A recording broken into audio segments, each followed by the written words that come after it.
What I'm seeing is not good news. If you measure our performance, I don't see this as good news. I have the amount of drugs being seized, which is an indicator of how much is available to us, the best indicator that we have, has never been higher than it has before. Price on the street is as low as it was for some drugs back to 2004, which was a large smuggling year, especially for methamphetamine.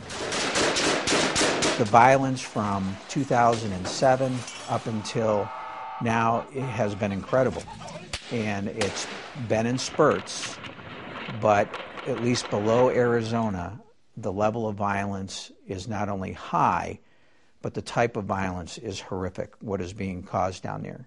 Things that I don't think people could ever possibly imagine is being done in terms of torture and murder and disappearance at all different levels. I can't explain it because I think that they make Al-Qaeda look tame in terms of what they do.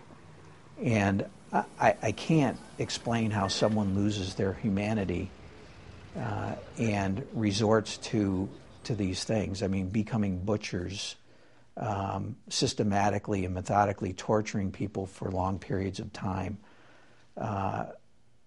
leaving narco messages on headless bodies. And those drug cartels, especially the Sinaloan cartel, I believe, at any given time, outman the military and the police, have more money than they do, and have the will, and are not limited by any humanitarian restrictions to take over the government if they wanted to. And what did you think when you heard about the car bomb that went off in Juarez, and there was another one after that in another city? What did that say? That said to me that they're willing to go the limit in terms of making an example. And this is all almost a counterintelligence move. This is to tell the Mexican public that we will do anything because we can do anything.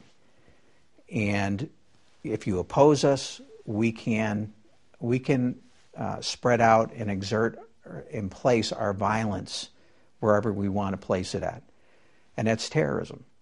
That's terrorism, and that's exactly the definition of terrorism. Some have used the phrase narco-insurgency to describe what's going on. Do you agree with that? I agree to a point. I agree that in most parts of Mexico, especially northern Mexico, where there's the lucrative drug trafficking routes, that armed paramilitary groups of each organization control that territory, not the Mexican government. We see the Sinaloan cartels solidifying power, not losing power, but solidifying power. We're seeing the Zeta organization on the Gulf Coast side now attacking cities like Monterrey. There is little or no control outside of the cities. Even within the major cities like Ciudad Juarez, there's hardly any control. The problem is that outside, in these little villages, the traffickers have taken over most of these villages, especially villages that are in strategically located corridors for their human and drug smuggling activities. It's about control. Control within their own cartels, trying to control territories in which they use, and controlling the politics. The way Mexico is run is what their goal is, a state free for them to move drugs through. And that's the goal. Their survival and their flourishing as almost an empire, a drug empire.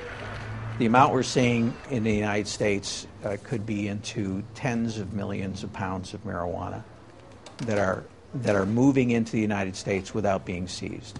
We see somewhere between 3 million and 4 million pounds total in the United States of marijuana. And that may represent only 20% of what's actually coming across. Methamphetamine right now, we have never seen the levels of methamphetamine that we've seen before. Heroin has almost tripled in the amount, astronomical the amount of heroin that has been coming across the southwest border. Americans should care about that because there's a demand side and a supply side. And I'm only talking right now about the supply side which is one factor of the equation. We're just as responsible in the United States for the demand side and taking care of that. We have not in the United States treated drug abuse and drugs, alcohol and substance abuse as a public health issue. We've treated it as a law enforcement issue, and we need to flip that around. There needs to be more investment in the public health side in treatment and prevention, because our demand helps create this situation in Mexico.